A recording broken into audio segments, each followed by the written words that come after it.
Ruby কিচেনে আপনাদের সবাইকে স্বাগত জানিয়ে চলে আসলাম একটি নতুন একটা রেসিপি নিয়ে। তো আজকে থাকছে ঘরের তৈরি ছাতু। তো কিভাবে আমি ছাতুটা বানাই প্রথম থেকে শেষ পর্যন্ত ভিডিওটা দেখতে থাকুন। তো কি কি নিয়েছি বলে দিব। তো নিয়েছি এখানে 500 গ্রাম ছোলা ছোলা, মসুরের ডাল, বাদাম, গম, আর নিয়েছি চাল। তো এই ছাতু, ঘরের তৈরি ছাতু মানে খুবই পুষ্টিকর একটা স্বাস্থ্যকর খাবার। তো চলুন তাহলে দেখে নেন আমি কিভাবে ছাতুটা তৈরি করি।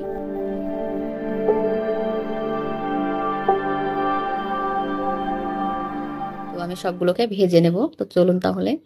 তো প্রথম থেকে শেষ পর্যন্ত ভিডিওটা দেখতে থাকুন, আশা করি সবার ভালো লাগবে। আর ভালো লাগলে প্লিজ আমার চ্যানেলটিকে সাবস্ক্রাইব করে পাশে থাকুন।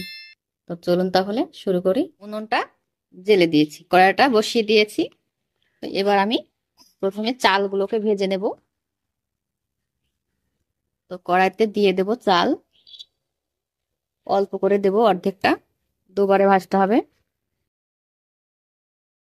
অনবরত নেড়ে নেড়ে ভেজে নেব।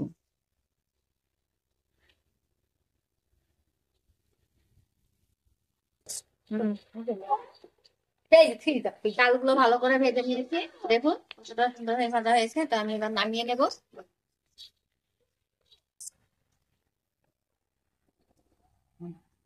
নিয়েছি, বাকি এই চালগুলো ভেজে নেব, কড়াইতে দিয়ে দেব,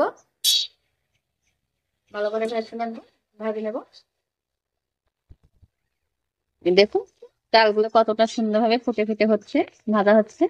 তো আগে চালগুলো লাল হয়ে গেল একটু, মানে কড়াইটা ভালোভাবে তেতে ছিল না, তো গরম হয়েছিল না। এবার দেখুন কতটা সুন্দরভাবে ভাজা হয়েছে। তো এগুলো ভাজা হয়ে গেছে, আমি নামিয়ে নেব। চালগুলো ভাজা হয়ে গেছে, নামিয়ে নিচ্ছি।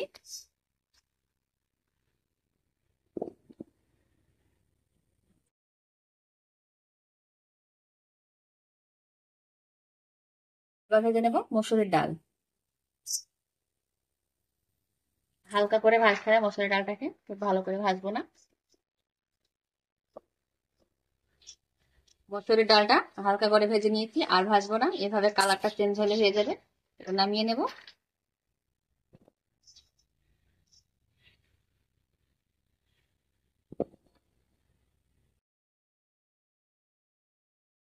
মসুরের ডালটা ভেজে নিয়েছি, বাকিগুলো আমি এভাবেই ভেজে নেব সবগুলোকে।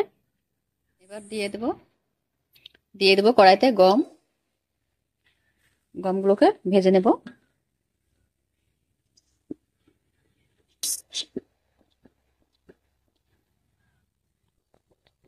গমটা আমি ভালো করে ভেজে নিয়েছি, গমটা দেখুন চটপট করে কেমন করে ফুটছে। তো বুঝে নিতে হবে গমটা ভালো করে ভাজা হয়ে গেছে। তো গমটা আমি নামিয়ে নেব। গমটা ভাজা হয়ে গেছে, ঢেলে নেব। এবার আমি বাদামটা ভেজে নেব। করে বাদামটা ভেজে নেব। বাদামটা ভাজা হয়ে গেল, নামিয়ে নেব।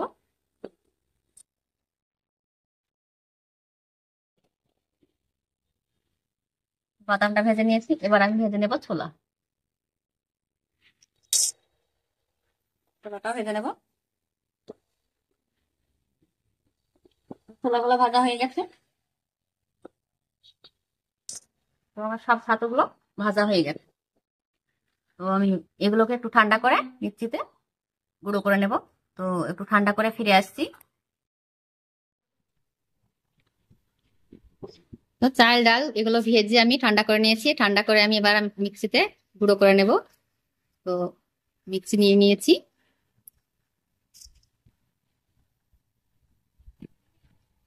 দিয়ে দেবো মিক্সিতে।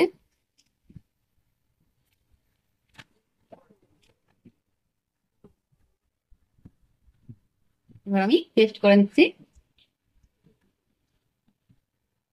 তো মিক্সিতে আমি ভালো করে গুঁড়ো করে নিয়েছি।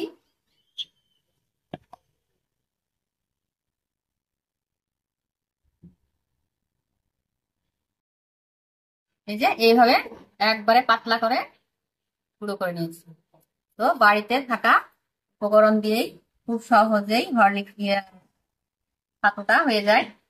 তো এটা স্বাস্থ্যকর এবং পুষ্টিকর, খেতে খুব ভালো লাগে।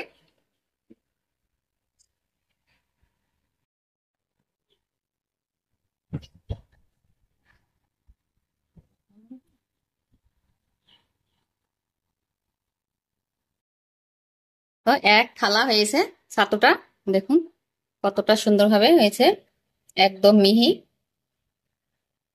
তো এটা খুবই স্বাস্থ্যকর এবং পুষ্টিকর, বাড়িতে তৈরি করা ছাতু কিন্তু খুবই ভালো।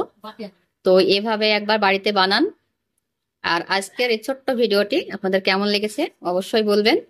আজকের ভিডিও আপনাদের ভালো লাগলে একটা লাইক দিয়ে চ্যানেলটিকে সাবস্ক্রাইব করে আমার পাশে থাকুন। তো আজ এই পর্যন্ত, সবাই ভালো থাকবেন, দেখা হবে নতুন কোনো ভিডিওর সঙ্গে।